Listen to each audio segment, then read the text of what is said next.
What's going on, guys? How are we doing today? It's JohnnyVTV and my guy Cal Wager bringing you Breaking Bet, an exclusive super regional reaction show, as well as previewing the Omaha 8. My guy Cal Wager, West Coast, a lot easier for him to stay up considering it's just past 7:30 Eastern time there. So, Cal, thanks so much for joining me, brother. I appreciate it. Yeah, of course. Happy College World Series. We've made it to the final 8, and this is exciting. Congrats to NC State for the victory, and welcome to Omaha, I guess. Welcome to the Resistance. Cal, before we get into what we're expecting to see in Omaha this weekend, let's talk about the recap of what happened in the Super Regionals. I think there was a lot of things that surprised the both of us, on both sides. And let's start with what we just saw. NC State, Georgia, I think the series that everybody had circled to go over 2.5 total games going to game 3. It was a blowout in game 1. NC State took it. Then it was a blowout yesterday. Georgia took it.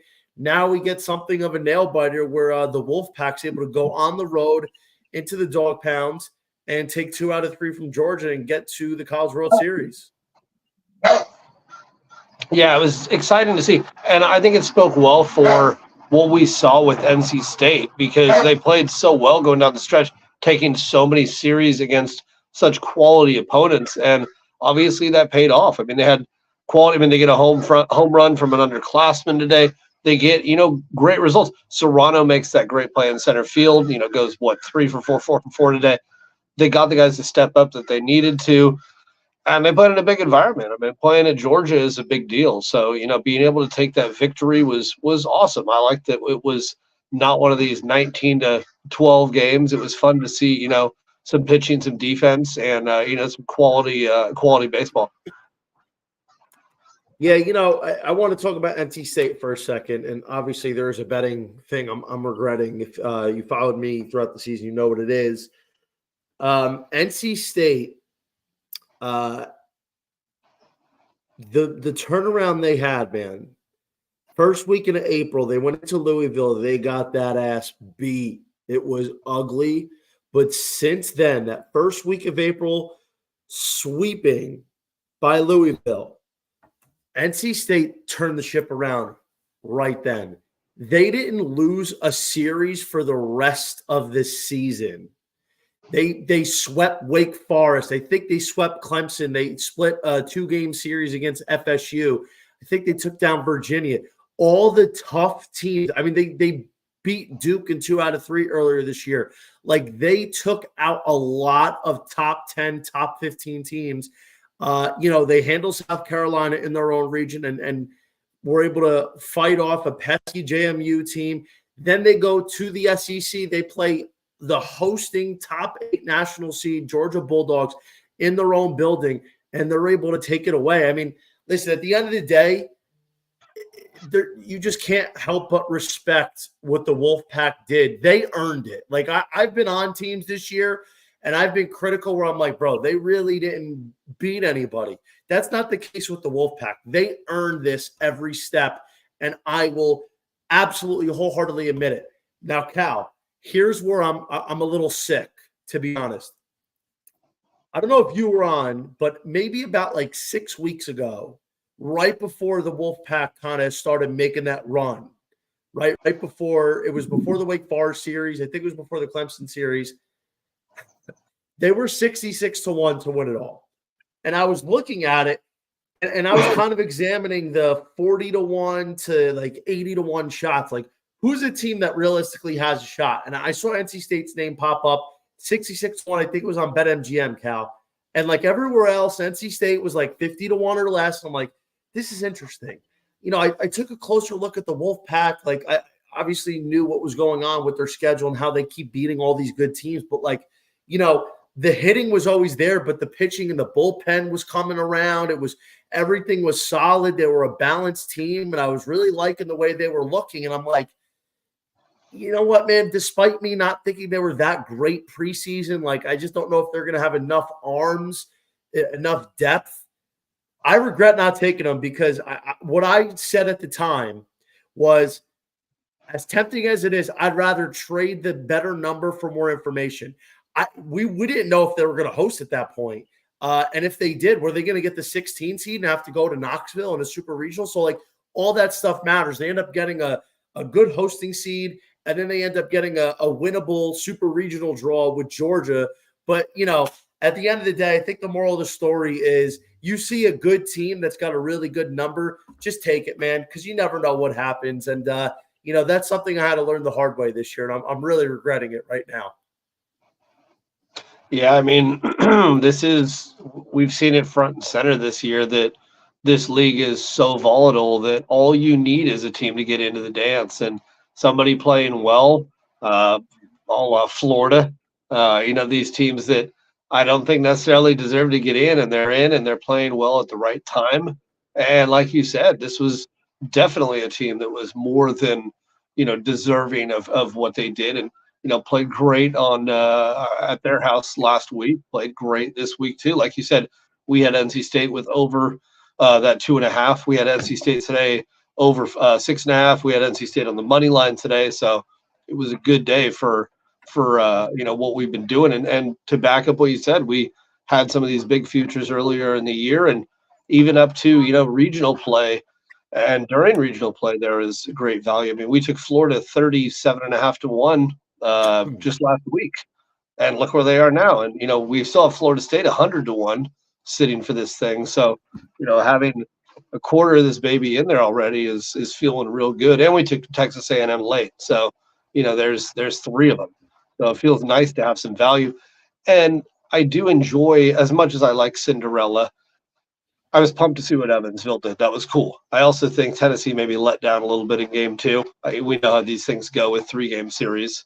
And we saw what happened in game 3. They got, just railed. But at the same time, college baseball is different. It's not a one game where you get hot. You can have that one game, but you still got to face, the big boy game 2, game 3, whatever it may be.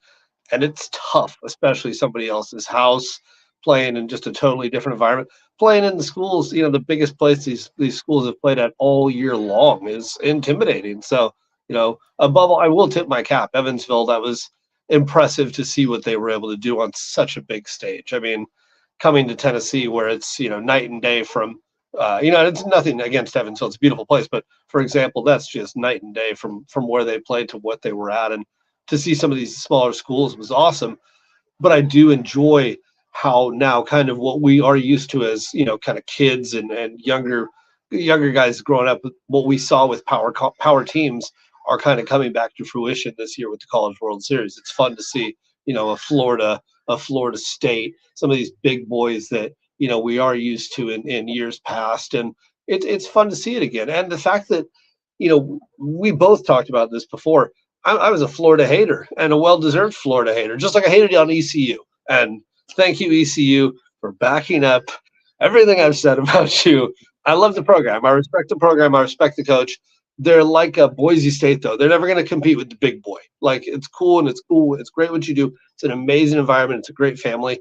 You're still going to get throttled by Tennessee every time you ever play them, or, teams like this. So it's interesting. It's fun. I love what this year has done, though. I think it's gotten such good viewership for people beyond the betting side.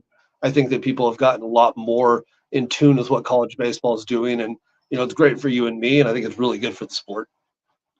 I think, you know what, it is great. And one thing that is great is the fact that we finally got different markets on DraftKings available. Like if you saw my card tonight, you saw team totals, you saw a year fee, there was nerf fee available, there was race to X amount of runs, first 5, like no player props, but started to see in the right direction. And, this was stuff that I begged DraftKings back in January for, and they got back to me. They're like, yeah, we're going to have everything you want throughout the year. And they didn't do jack shit. They didn't give me anything. And like, all these other books were starting to give out different markets. And I was just like, what are we doing? You guys are supposed to be the kings of giving out college baseball lines and markets, and they didn't do it. So hopefully we get that stuff during the College World Series. But Cal, before we move on here, I just want to get your take. Talk about the team that disappointed you the most in the Super Regionals, because I don't want to cover every single game. Oregon State. Oregon State was disappointing. More, Kentucky well deserved. They're a great team, but watching that game last night was kind of just everything that you could really describe in terms of being upset with the team. That they got themselves into multiple good positions. And then they just piss away at bats, swinging at balls that are nowhere clear to the strike zone. You could just see where the lack of plate discipline was coming in, and the nerves were coming in. And then above all else, like you saw, you don't cover home plate on a wild pitch. And I remember doing that in Babe Ruth as a 15-year-old against 13-year-olds. You'd take 2 bases on a wild pitch, and it cost you your season. I mean, not to say that they weren't going to lose anyways eventually, but hey, that run was everything. And to think that something as simple as not covering home plate costs you that, it's killer. So Oregon State was definitely a frustrating one. I expected more of them. And, besides that, I pretty much just enjoyed sitting. We had so much in terms of futures that I wasn't completely shocked with what I saw. Honestly, I was quite frankly pretty happy with what I saw with what we had taken in terms of futures and how it had played out. I had wished that the North Carolina, West Virginia series had gone over 2.5 games selfishly. I thought that might be a little closer. But you know what? We also took North Carolina to win that series, with a couple things. So it was okay. But overall, I wasn't disappointed in Clemson because I liked Florida, honestly. You get a little worried, I guess you could say, with what we saw from Tennessee's pitching. Evansville did hit them around a little bit. But we've kind of seen that all year, and you do wonder at times how much were they just getting to the finish line. You saw Game 3, though, they were more dominant. So I'd say that is a little bit of a question mark. But besides that, you know what? Everybody I feel like, should have been there out of who made the Super Regionals got there. So I'm pretty pleased with it overall. I got to say, and I got to air this out, Oregon State, flat out disgusting. They should be ashamed of themselves. It is not only a stretch, it's only not a stretch, or an exaggeration, but it's a fact. Oregon State, the Beavers, had the worst Super Regional of any team. They were the least competitive of any of the 16 teams. You looked at even Evansville. Evansville gave up more of a fight against the number 1 Volunteers than the Beavers did against Kentucky. It was disgraceful. It's not the fact that you went to a barbecue. That's not it. The way they failed to compete. They had 3 total hits in 2 games. And it's against Kentucky's pitching. Kentucky has nothing better than maybe average at best pitching. You're not going against Arkansas. You're not going against even a Florida State. You're not going against any of these teams, a Duke, that have elite pitching.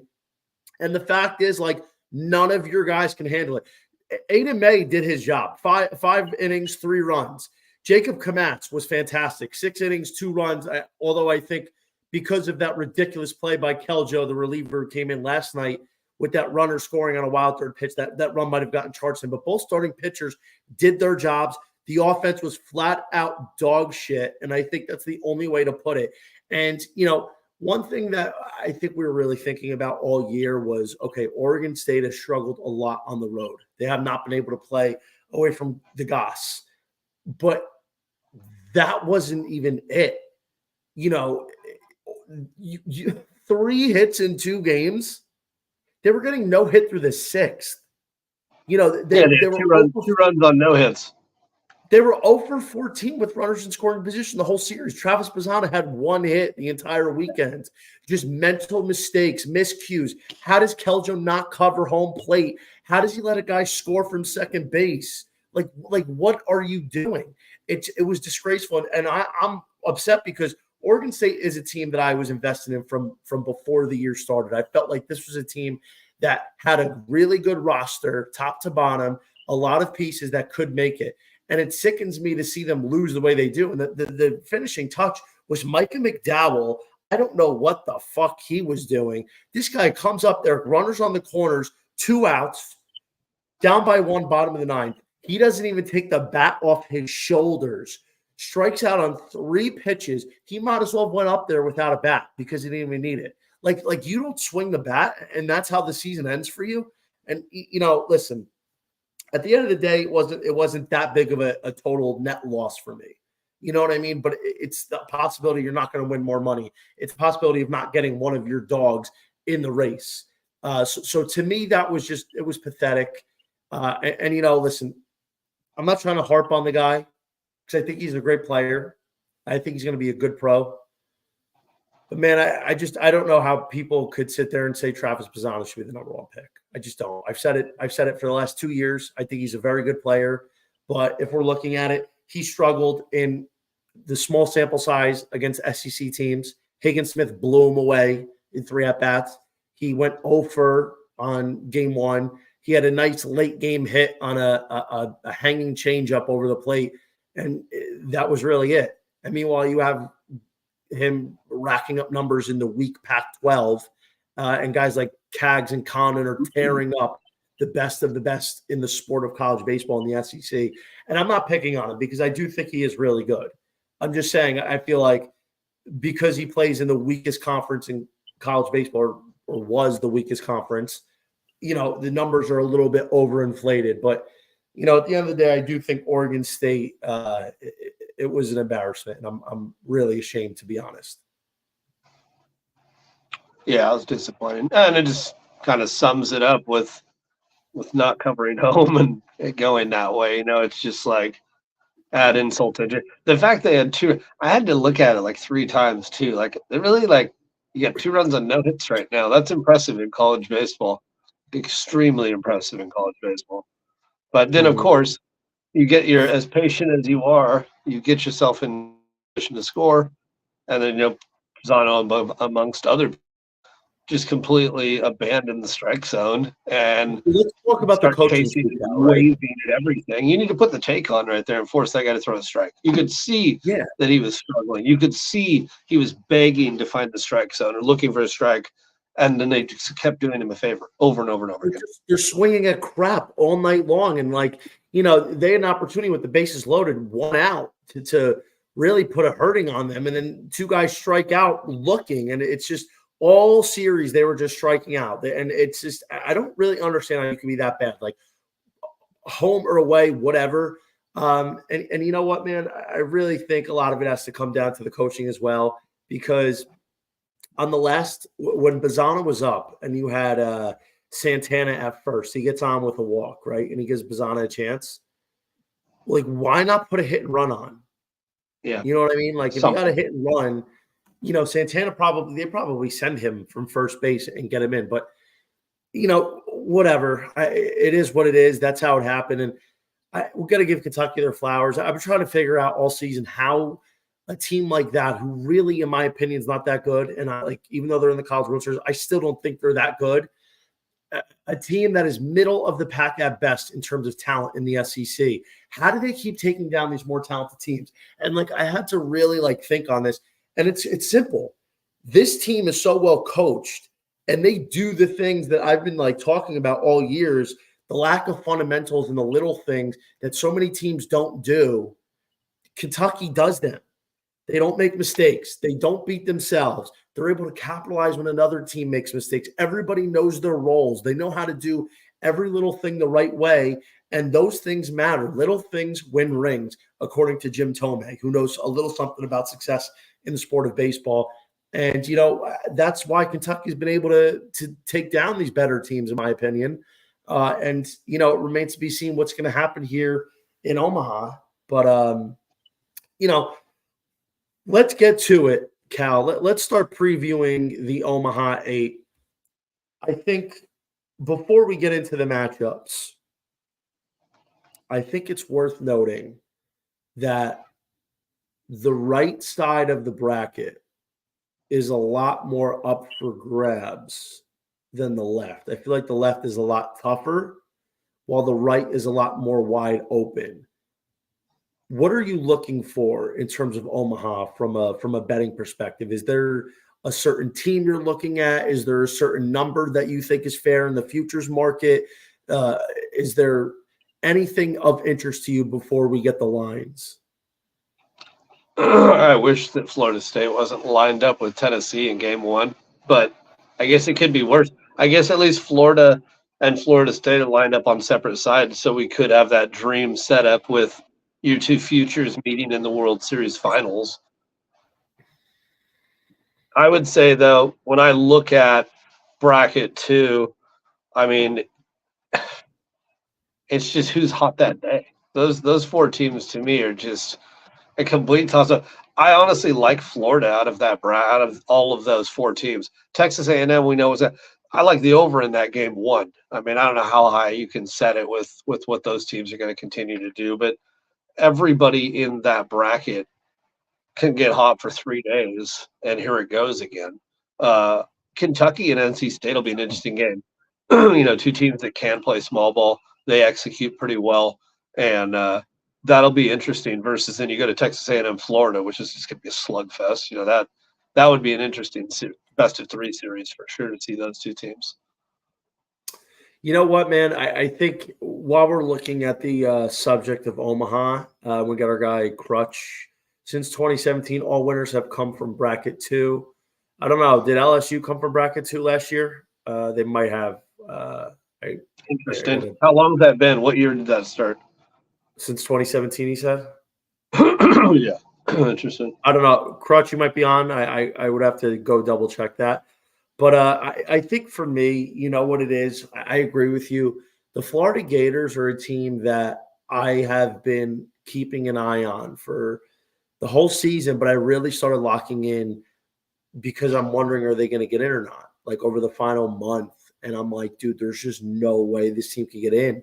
And I still believe that. I still believe it was because the committee had their AD on and was like, yeah, we're going to get them in. And to be honest, it was off merit, not off talent. And people are like, the Gators, they're not good enough to dude, they always had the talent. You know what I mean? And the fact is the Gators are a team that have been here so many times before. And when you have a talented team with the experience, and I'll tell you the 2 big reasons why. Number 1, I'm holding a Charlie Condon ticket for Golden Spikes. I didn't want Cags to get in because I didn't want him to rack up more stats. Turns out it's a non-issue, as I don't know how he's not a finalist. I'll thankfully take that one. And the second thing is I didn't want Florida to come in here with that 2022 Ole Miss bullshit and start something. And that's kind of how it's gone so far. So in order to protect myself against that, because the last thing I wanted to do was see Florida waltz in here as one of the last teams in and make a beeline right for a deep run in Omaha. So I'm like, you know what? If they're going to do that, then I'm going to be on the winning end of it. So I grabbed them at 70-1 pre-tournament, and I'm like, you know what? If they lose, I can live with it. If they win, you know what? I'm going to be riding some numbers with them. And I actually just re-upped on them this morning at 19-1 to get a little bit more exposure. So the 2 teams I have left, Florida on one side, Florida State on the other. 2 Florida teams to meet in the finals would be what I'm looking for the most. But I think it's going to be a show, man. This game has just shown how electric it is and where the sport has gone to in terms of new heights. So, Crutch, kick it off here for maybe the best matchup we have of the opening slate with the Tennessee Volunteers and the Florida State Seminoles.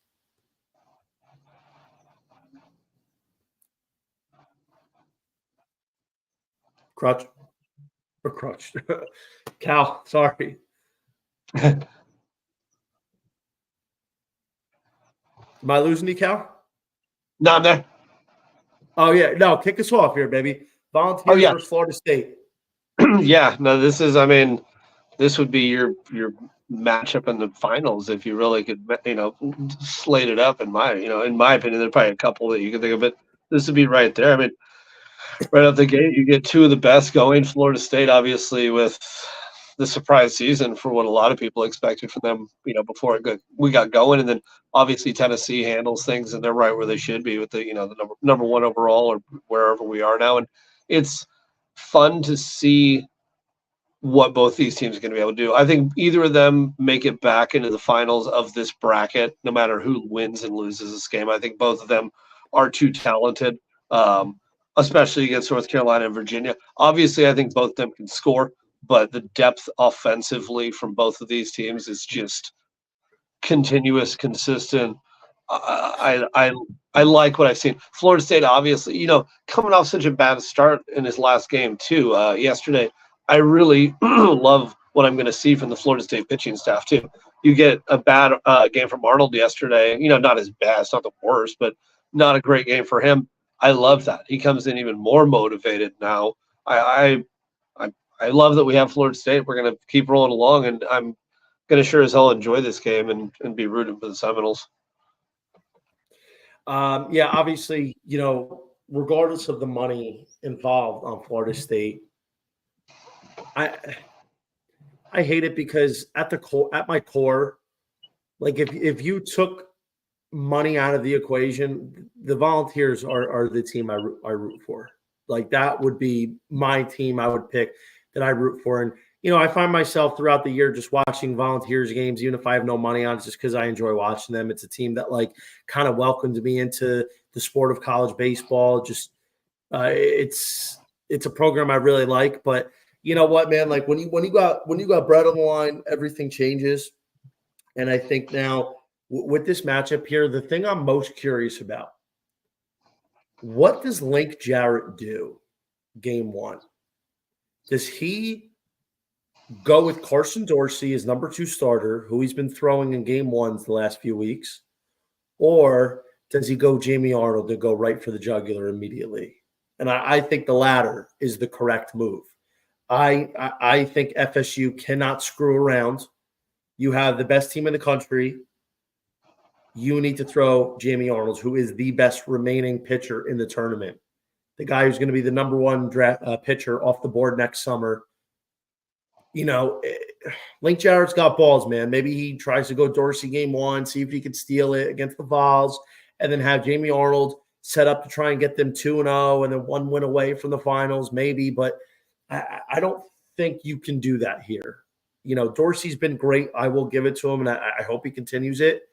But like Jamie Arnold, like you said, this is a big bounce back performance. And, you've heard me talk about the lefty theory, quality starting lefty pitchers against Tennessee.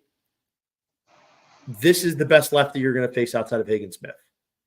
And, other than that, I think the thing to note here is Tennessee hit over 160 home runs this season, but they do it in a bandbox park.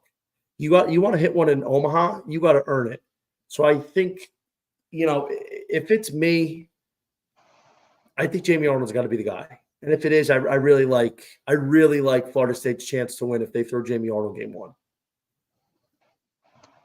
Yeah, completely agree. I think you have to go that way, and sets themselves up into a really nice place if they can take that game 1, because they've got another guy who's 1A basically, especially how they've been using him. Yeah, with Carson Dorsey going. Worth noting, though, Link Jarrett was the architect in 2022 for that Notre Dame team that took out Tennessee in their own super regional when they were the number 1 seed. So let's see if he could do it again. And just if everybody doesn't understand, the College World Series, first few games is basically mimics a region. It's double elimination. If you go 3-0, you advance and you're going to the finals. So that is obviously the goal. Staying on that side of the bracket, we have the North Carolina Tar Heels and Virginia Cavaliers. I think this is probably one of the most 50-50 matchups. I think offensively, it's 2 of the elite lineups in the country. Pitching-wise, I think is definitely in favor of UNC. But Virginia, man, they've been here time and time again. Who would you have in this game 1? I think the same thing. I think overall, I wish, if I could take him into 7-game series, you give me North Carolina every day. But this Virginia offense has been phenomenal. It's been really good. They've played great as of late.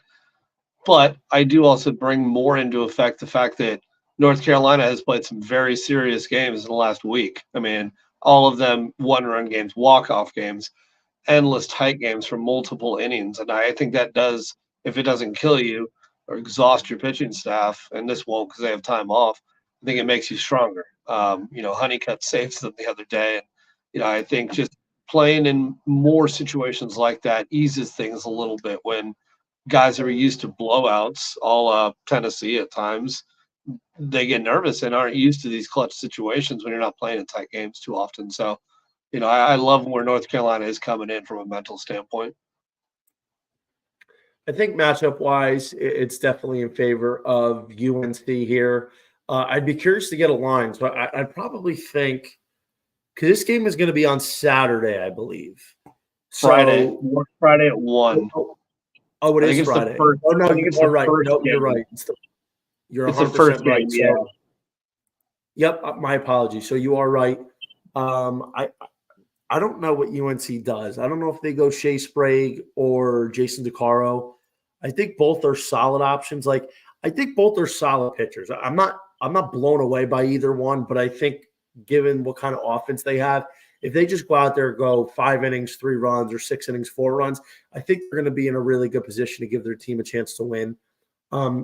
Virginia's pitching to me isn't that good. I feel like, it's performed a little bit over expectation the last couple of weeks because their opponents just refuse to capitalize at runners in scoring position. And against better offenses, most of the time they're going to make you pay. And I think the thing about North Carolina and Virginia is neither of them rely on the home run ball. Like they're not offenses where they have to hit home runs, otherwise they don't score. Like they could work walks, they could rack up base hits, they could steal. So I think just because the pitching edge, I feel like UNC would probably be the side I lean with. I think Evan Blanco has been okay, and I think the bullpen's not as good as it's pitched. And I think UNC definitely has the edge in the pen. So I'd be curious to see what the line is, but I definitely think I'm going to give an early look to the Tar Heels in the first spot. Yeah, agreed. Okay, the newly announced Super Game 1 between Kentucky and NC State. I'd imagine it's Trey Poozer for Kentucky and probably Sam Highfill for NC State. I think this is probably going to be very close to a coin flip. Yeah, I would say probably Kentucky, maybe 20, something like that. But yeah, I would say the same thing. It's probably going to be somewhere, I would say, slightly favored to Kentucky, just a little bit. I'd probably go NC State here. And the reason is I've been fading Kentucky all year. Maybe they come back and win. And listen, Trey Poozer, through the game of his life, what he goes 7 or 6 innings, 1 hit, no runs, like little ridiculous. NC State is a team that has a lot of older guys. They have players that have been in these situations in terms of high pressure moments. And I think the fact is they have arguably the better roster. They have the deeper bullpen. And you know what, man? I just feel like the clock has to strike midnight on Kentucky. I just do. And I think it's going to be a very close game at the end of the day. But for me, I don't know if Kentucky's pitching is going to be able to match up with NC State's. Obviously, if NC State throws up an egg like Oregon State did, then that's a different story. But, what we saw from the Wolfpack this weekend against Georgia, I kind of think if they're in that realm here, it's going to be really, really advantage. And the one thing is NC State starter Sam Highfill, he's given up 18 home runs this year. He was fantastic on Friday against Georgia or Saturday against Georgia.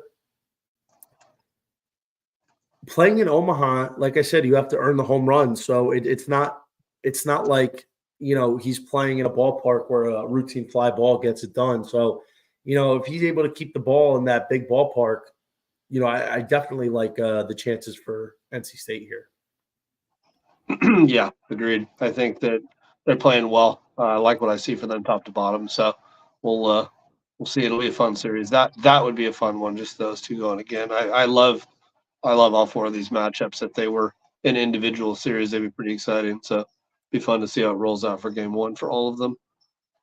And of course, I didn't take the 66-1, and I'm really not feeling good about myself after that. That would be a really nice ticket to be holding for sure. All right, last matchup is the Texas A&M Aggies against those Florida Gators. I got to be honest, man. Ryan Prager is going to be on the mound for game one, probably against Liam Peterson, I would imagine. I think Prager pitching would probably make A&M about a -140 to 150 favorite, give or take. But Cal, I got to be honest, man. Ryan Prager hasn't looked that great lately. He got bombed against Texas in the regionals. This is a guy that was kind of the only true rock this rotation had, and now he's stuttering a bit. The bullpen is very top heavy. The lineup, losing Braden Montgomery, it's just taking wind out of their sails. And I just don't know if the Aggies are going to be able to take care of business here. And I was tweeting this last night. Like, if they lost to Oregon last night, I thought Oregon might very well steal the series from them in their own building with the pitching advantage that they would have had. And Florida's red hot right now. They have talent. They've been here before. They were here last year. Kevin O'Sullivan knows how to get the most out of his guys right now. And I think Liam Peterson's, maturation over the final stretch of the year has come at not only the perfect time, but, the biggest moment for him to kind of shine bright and do sort of what Thatcher Hurd did for LSU. A lot of talent. Took him a while to put it together, but towards the end of the year, he started figuring it out, and he was the big X factor that ultimately helped LSU win the College World Series, and maybe that's Liam Peterson this year. Yeah, it's cool to see, and Florida's that dangerous team. They have nothing to lose. They came in with the dream berth and have made the most of it. But you give them credit; they played well. They gave up that 3-run homer yesterday. That was absurd. I was pulling my hair out for a minute because I had Florida with the series. But at the same time, that offense has been phenomenal. They're getting good results from multiple guys. And, when Cags goes, everybody goes. But, again, another team that hits a lot of home runs. And no park's going to hold Cags. But it's going to affect some of these teams that rely on the long ball, like you said. So it brings more into account for these NC State, these North Carolinas, these teams that are comfortable playing small ball all the time. So, and like we know, who's got a deeper bullpen? Who's going to be able to make it 20 games? It feels like a marathon with how long this goes. So, who's going to be able to hang and keep their pitching intact the longest? I do think that's of note because I think the top end relievers probably go to A&M with at least Evan Aschenbeck. But when you have a guy like Brandon Neely, who I got to give a ton of credit to, he's pulling so many shades of Ty Floyd last year. Ty Floyd was really not that good as the Saturday starter for a majority of the season. And towards the end, he just started ripping. And they're very similar in the fact that they're primary fastball guys with mid to high 90s, a lot of ride on it. And it was just drawing so many swings and misses. And Neely was a bulldog. Even though he gave up the home run to Cam Canarell in the ninth inning to tie it, like Brandon Neely he's used to the starting role. He's used to the closer role. And I think that's been a big thing for him. So I'm curious to see how they are able to use the bullpen. But I'd probably have to say if Liam Peterson could go 5 or 6 innings, then maybe you have Brandon Neely ride the rest of the way out. Yeah, absolutely. It's going to be a battle of who can hang with those arms longest and, getting quality. Even in a loss, sometimes it's about who can keep the bullpen intact because sometimes you just need to keep everybody there and battle through those shitty innings that are inevitably going to happen at times. So, and you never know what could happen. You look at Texas A&M yesterday, down how many, and they make that quick run back, that quick comeback, and you're never out of the game with a metal bat. So it's just keeping your guys as close to his full strength as you can with this, 8-day, what are we, almost 2-week marathon? It's a week, 10 Yeah. days long? So it's a Yeah. marathon. It is an absolute marathon is what these guys are going to go through. I completely agree. You know what, man? It is going to be one hell of the next 10 days that we're going to have here. We're going to potentially have college baseball Friday, Saturday, Sunday, Monday, Tuesday, Wednesday, Thursday, and then the final start Saturday, June 22nd. It's gonna be great, and we're excited for the home stretch. Cal, thank you so much for joining us, and for everybody tuning in, really appreciate it. And definitely we'll be getting more into series prices and what we have to offer for the rest of the way a little bit closer to Friday. So everybody, thank you so much. Take care, and we'll talk to you soon.